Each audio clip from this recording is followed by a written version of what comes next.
¿Qué tal? Muy buenos días, estimados estudiantes. Demos inicio con la clase de matemática correspondiente al curso de cuarto. En esta ocasión, el tema que estaremos proponiendo en relación al tema anterior es la recolección de datos relacionados directamente con nuestro entorno. Es un anexado más de la temática que hemos podido revisar la semana anterior correspondientemente a nuestro diagrama de barras. Es un poquito más de análisis estadístico de algunos y otros datos. Pero bien, vamos a desglosar cómo vamos a llevar a cabo este proceso. Bien, para ello directamente hemos extraído el material del libro, en este caso que directamente ustedes pueden visualizar allí. Tenemos un ejemplo.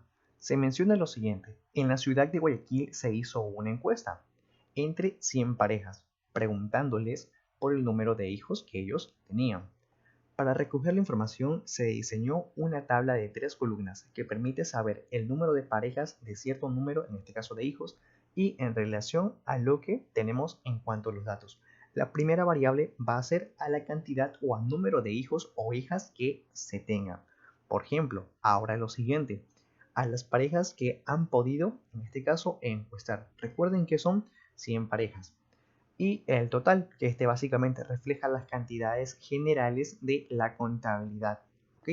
Muy bien, entonces, en base a lo que tenemos, vamos a averiguar y a sintetizar algunas y otras, en este caso, análisis para responder a las siguientes preguntas.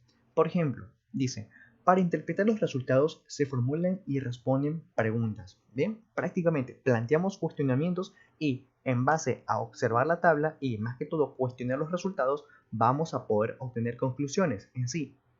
Bien, la primera pregunta dice: ¿cuántos hijos o hijas tienen en general? Entonces, bien, vamos directamente a visualizar. En este caso, el límite podemos establecerlo como límite o parte inicial. Vemos que las parejas en sí van desde 1 a 6 hijos, ¿de acuerdo? Entonces, por ejemplo, decimos que, por ejemplo, aquí tenemos que dos parejas mencionaron que tienen 6 hijos, por lo general, y así también en relación con los demás. Es más, vamos a plantear ese primer análisis para que lo podamos entender mucho mejor. Bien, por ejemplo, tenemos lo siguiente: 10 parejas en este caso, que se encuestaron mencionaron que no tienen hijos prácticamente. 17 parejas en total mencionaron que solo tienen un hijo, ¿ok? Tienen prácticamente solo uno. 27 parejas, por lo tanto, mencionaron que tienen dos hijos, dos. 23 parejas en sí dijeron que tienen tres. 16 parejas mencionaron que tienen cuatro hijos. 5 parejas mencionaron que tienen 5 hijos y 2 parejas únicamente mencionaron que tienen hasta 6 hijos. Bien, entonces recuerden que estos análisis, en este caso, los contabilizamos por medio de las parejas en sí. Por ejemplo, las reagrupaciones de 5 grupitos. En este caso, por ejemplo, los mencionamos como palitos en grupos de 5. Tenemos 5 y 10. 5, 10, 15 y 17. 5, 10, 15, 20, 25, 27. 5, 10, 15, 20 y 23. 5, 10, 15, 16, 5 directamente y aquí solo 2. Bien, entonces, más que todo ya hemos visto la relación existente de los datos dentro de una tabla. Aquí para determinar el total, ¿ok? Se han de sumar las cantidades generales que tenemos. Se menciona que directamente se tiene 100 parejas, ¿ok? 100 parejas es la que se logró encuestar en la ciudad de Guayaquil prácticamente para preguntarle cuántos hijos ellos tenían. Bien, ahora sí, ya conociendo e interpretando más que todo el análisis de la tablita, ya podemos como tal definir y responder a varias de las preguntas. La primera, y ya bueno, también la leímos anteriormente, pero va de la siguiente forma: ¿cuántos hijas o hijos tienen? Entonces, vemos que prácticamente van desde 1 hasta 6. Esa es nuestra respuesta. Las 100 parejas de la encuesta tienen entre 0, prácticamente desde 0, y 6 hijas o hijos. La siguiente pregunta dice: ¿cuántas parejas no tienen hijos? Vemos cuáles son las que no tienen hijos. Bien, prácticamente la primera variable. Se menciona que 10 parejas únicamente son las que prácticamente aún no tienen hijos, ¿ok? Entonces, de esa forma ya definimos que la respuesta allí son 10 parejas son las que aún no cuentan con hijos. Entonces, de las 100 parejas, 10 no tienen hijos. La respuesta en sí. ¿Cuántos hijos tiene la mayoría de las parejas? Ok, aquí un dato interesante, aquí también un dato interesante. Vamos a ver, ¿cuál es el número en este caso que más se repite? ¿Qué más se repite generalmente?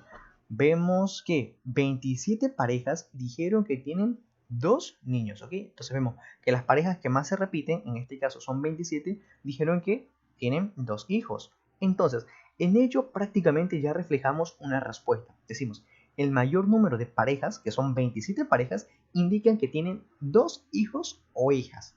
Bien, y aquí algo también adicional que debo atribuir. Cuando un valor se logra repetir muchas veces o reiteradas veces, en general decimos que son una cantidad sumamente alta en comparación a las otras, a ello lo hemos de denominar como el valor de la moda. Y comparto también esto con ustedes. El dato que más se repite se llama moda. Es el que hemos de tener en referencia. Bien, algo también adicional. En una tabla de datos se puede mostrar de forma numérica la información que se ha recogido o recabado. Bien, ahora sí, continuamos con lo último. Y la pregunta es, ¿cuántas parejas encuestadas tienen 6 hijos e hijas? Bien, ¿cuáles de las, en este caso, de las encuestadas son las que tienen 2? ¿Ok? Bien, aquí tenemos 6 hijos, de las únicas 2 parejas de las que se encuestaron. Entonces ya damos respuesta. Ok, decimos, de las 100 parejas, 2 tienen 6 hijos e hijas. Bien, aquí la moda es 2 y está entre, en este caso, las 27 parejas. Algo también, pues también meramente complementario para tener en referencia al valor de la moda. Bien, vamos a hacer una breve retroalimentación de qué se trata este tema, porque lo hemos en este caso ya pasado, analizado, pero sí vamos a constatar como tal la información. Recuerden que una tabla de análisis o de frecuencias también podemos mencionar con aquel nombre, indica como tal algún valor que se ha de ir repitiendo y ello nos permite como tal obtener conclusiones y respuestas en base a un análisis, ¿ok? Porque podemos decir que aquí nosotros en base a lo que podemos ver, a lo que podemos identificar, damos respuestas a reiteradas preguntas, ¿ok? Y más que con ello, hemos de dar una conclusión final. Bien, entonces, básicamente de esto se está desenglosando el tema. Recuerden que lo vamos a analizar, en este caso también, en clase con ejercicios complementarios. Sin más, es todo por esta ocasión. Les agradezco mucho el tiempo.